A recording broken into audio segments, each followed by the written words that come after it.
Rory Adams is alone in the quarantine lab. He has a flamethrower. He's hunting something small, maybe the size of a hand. He stalks it through the cluttered room, sweeping flame across the floor and walls. He thinks he has it cornered. He checks inside a metal container. Empty. Something wraps around his face from behind. To understand how 6 astronauts ended up here, 250 miles above Earth, we go back to the beginning. The International Space Station has been in orbit for 30 years and cost $200 billion. Right now, it's home to 6 people. Rory Adams, the engineer, Hugh Derry, the exobiologist, Mission Commander Katerina Golovkina, Station Dr. David Jordan, Pilot Sho Murakami, and Quarantine Officer Miranda North. Their mission today is to intercept the Pilgrim, a small probe returning from Mars. It's been traveling for 8 months. The soil samples inside could be the most important discovery in human history, but the Pilgrim has been struck by debris. It's tumbling off course and needs to be caught manually from outside the station. That job falls to Rory. He suits up and heads out into open space, controlling the station's robotic arm from outside. His colleagues crowd around a window to watch. David monitors his vital signs. Katerina and Sho run the thrusters to move the station into position. The Pilgrim comes in fast, tumbling end over end, and Rory has one shot. The station jolts. Everyone grabs for something. Then cheers break out. Rory has it. Down in the lab, Hugh gets straight to work. He extracts a soil sample from the Pilgrim and examines it under a microscope. What he finds is a single cell, almost completely dormant, almost fossilized. He adjusts the atmosphere in the sample container, raising the CO2, lowering the oxygen, adding a glucose growth medium, and setting the temperature to 20 degrees Celsius. The cell moves. Hugh starts laughing. He can barely speak. What he's looking at is the first confirmed proof of life beyond Earth. If you're enjoying the story so far, hit like and subscribe so you never miss a recap. Back on Earth, it's front page news everywhere. Schools, cities, governments, everyone is celebrating. A group of American school children win a contest to name the Martian organism. Their choice, Calvin, after Calvin Coolidge Elementary School. Over the following days, Calvin grows fast. Within 2 weeks, Hugh reports that Calvin is now a multi-celled organism with a developing neural network. And Calvin is unlike anything ever seen.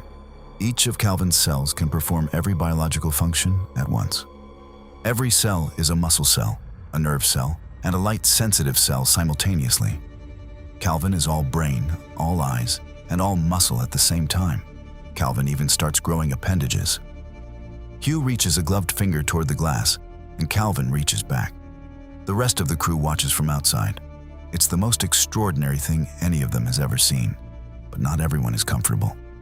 Miranda is the quarantine officer. Her job is to make sure nothing gets out of that lab. She notices that Hugh has started spending every free hour in there, talking to Calvin through the glass. She warns him they don't fully understand this organism yet. Rory agrees. Calvin isn't a pet. It's an alien species with no known limits. Hugh brushes them off, but he's about to find out they were right. On day 25, an atmospheric malfunction rocks the lab. Calvin immediately goes dormant, pulling inward like a fist closing. Katerina is relieved. The organism was growing too fast. This pause gives them time to review containment procedures. Miranda is firm. The lab stays sealed. Calvin stays contained. No exceptions. Hugh doesn't agree. He thinks Calvin holds the key to curing every disease known to humanity.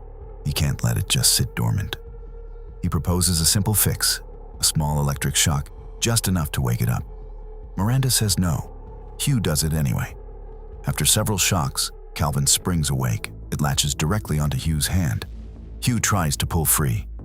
Calvin holds on. The rest of the crew rushes to the lab window. Miranda tells them to stay out. They can't risk sending another person in. Calvin starts bending Hugh's fingers backward. Hugh screams. The crew argues outside. And then there's a sound no one wants to hear. A crack. Calvin has broken Hugh's hand. Hugh passes out and drifts unconscious across the lab. Calvin grabs a piece of the broken electric wand and uses it to puncture the glove of the containment container. Then it squeezes through the hole. Calvin is loose in the lab. It finds a lab rat specimen and goes for it immediately, wrapping around the rat and consuming it whole. The crew watches in horror as Calvin visibly grows. Rory forces his way into the lab and drags Hugh out. David catches Hugh at the door, but Calvin latches onto Rory's leg before he can get clear. David has to close the lab door to keep Calvin contained. Rory is locked inside. Rory spots an oxygen candle, a device that generates breathable air through a chemical reaction. He burns Calvin with it, and Calvin releases his leg. Rory grabs the flamethrower. This is the moment we saw at the start. Rory is hunting Calvin through the lab. He shoots flames across the walls, the floor, every corner. Calvin hides. Calvin runs. Rory corners it. He checks inside a container. Empty. Calvin drops onto Rory's face from behind. Rory grabs at it, choking.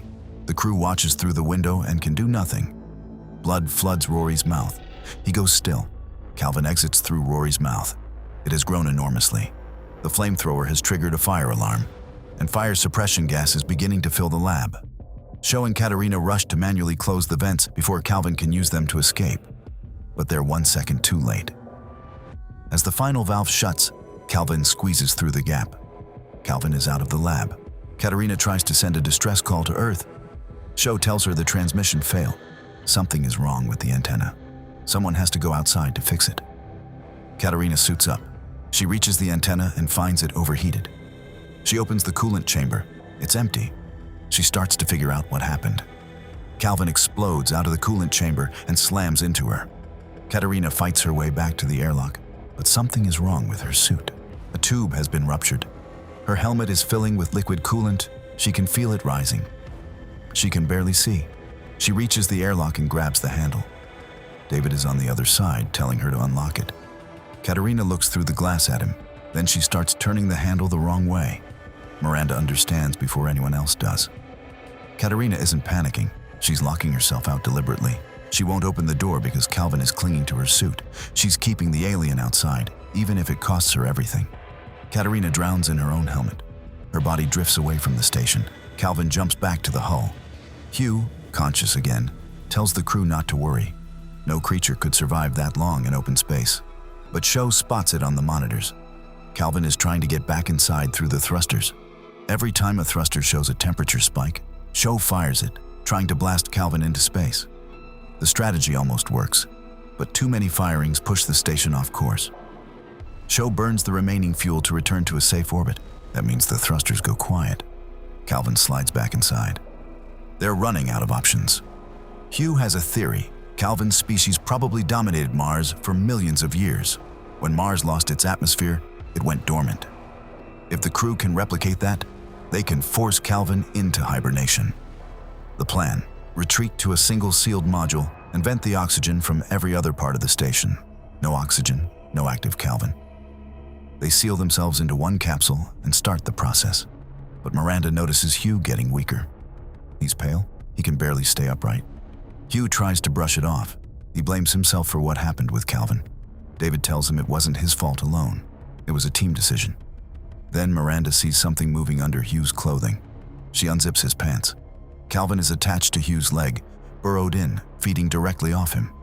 Everyone jumps back. Miranda grabs a defibrillator and delivers a shock to Calvin. Calvin lets go of Hugh and lifts its head toward the rest of them.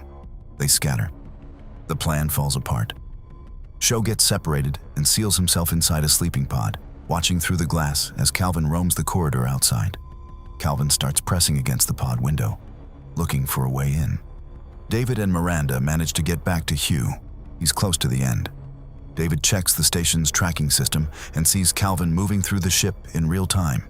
Calvin had swallowed Hugh's location tracker. They know exactly where it is. They lock off sections and pull the oxygen from the rest of the station.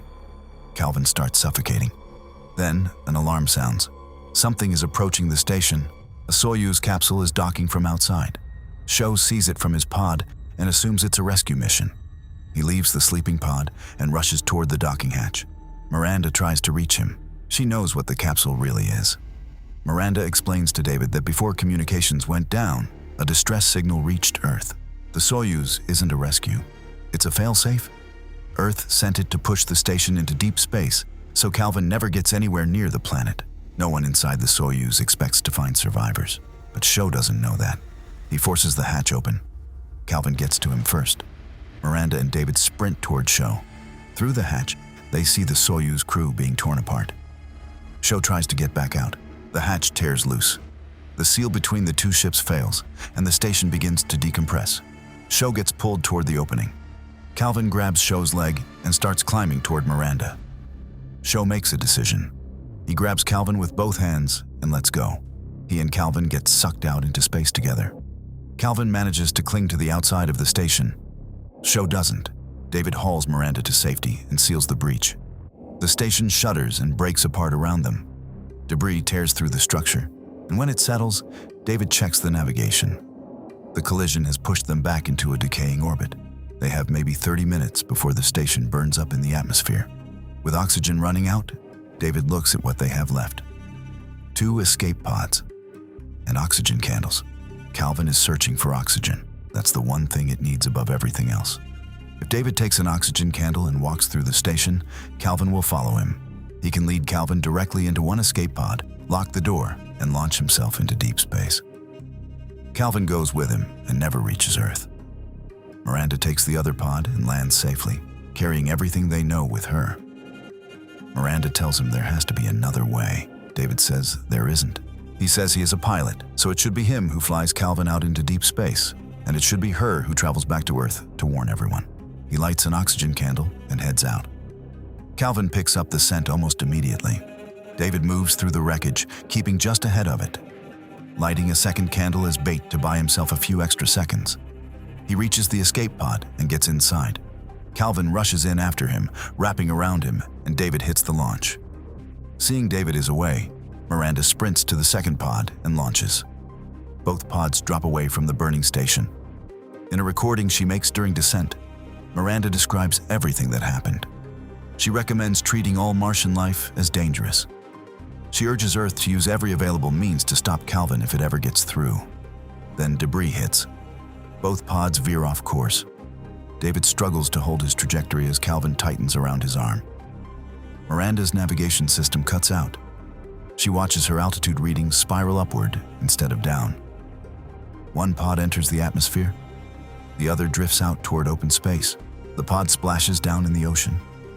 2 fishermen in a small boat see it descend and row toward it. They bring their faces to the glass. Inside, they see David wrapped in pale, web-like tissue, still alive, trying to speak. He's trying to warn them. They don't understand him. They start working on the hatch. More fishing boats come in from the horizon, drawn by the commotion, not knowing what they're rowing toward.